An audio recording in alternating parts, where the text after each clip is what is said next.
Finally, our exploration of novel approaches and analytics. I think I didn't spend any time sort of telling you a little bit of where Labfront came from, but we are a spin off from the Center for Dynamical Biomarkers at Methodist Deaconess Medical Center and Harvard Medical School. And out of this lab, there came to a lot of new complex dynamical biological system analytical methodologies. Our main focus was in nonlinear dynamics and signal processing.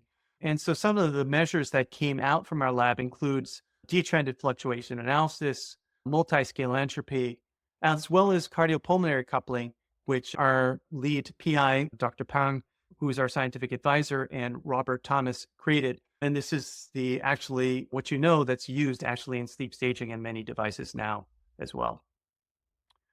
We've also had experience competing in the XPrize competition.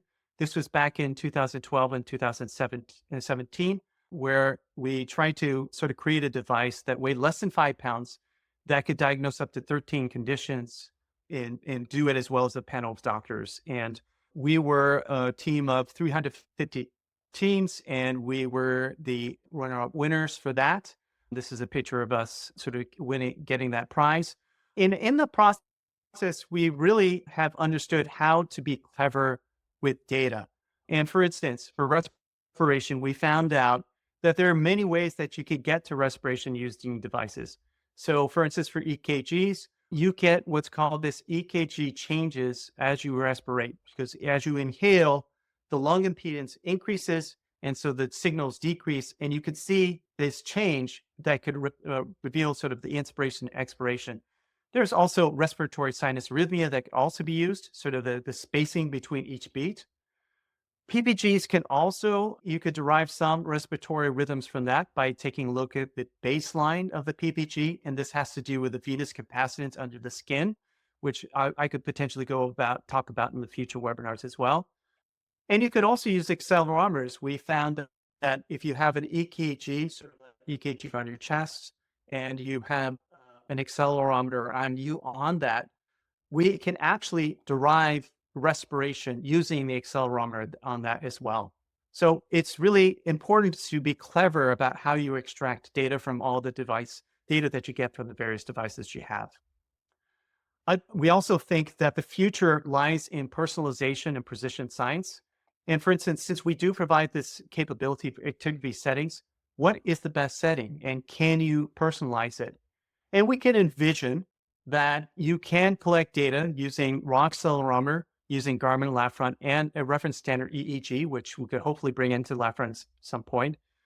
Take data for 2 to 4 days, use machine learning AI to develop a personalized actigraphy approach where these settings are designed specifically for you, for that device, or for that participant. And then you could compare it against any standard actigraphy approach, which we know that, for whenever they're out there, there's a single formula that's used for across the population. And then you could compare this against the reference standard where there's a PSG or EEG, do it for 2 to 7 days, and then see if there's a difference in performance. This is something that we would love to partner with people out there to sort of see if there's a way to sort of move the needle towards personalization and precision science. And finally, I think our vision is to make, as I mentioned before, the system a dynamic learning system for you, where you have this process of problem discovery, data processing, modeling, and then deploying the lessons you learn, and then sort of creating a constant feedback loop. And for instance, if you're trying to optimize sleep efficiency and you're trying to assess the impact of sleep on that, you want to make sure that you've got the stress and sleep efficiency correctly. You also want to do the analysis in an effective and rigorous way. And for instance, if you identify rumination as a factor where stress affects sleep efficiency, then you want to assess rumination, but maybe you incorporate EEGs using beta or gamma powers, and then so on. And so our vision is to make this platform as dynamic as possible, but recognizing that in order for this to be possible, we really need to work on first the data integrity part of it, also the availability of analytical methodologies and the openness and availability for everyone for that, and also the implementation in the real world settings so that you can really perform your research in a rigorous and scientific manner.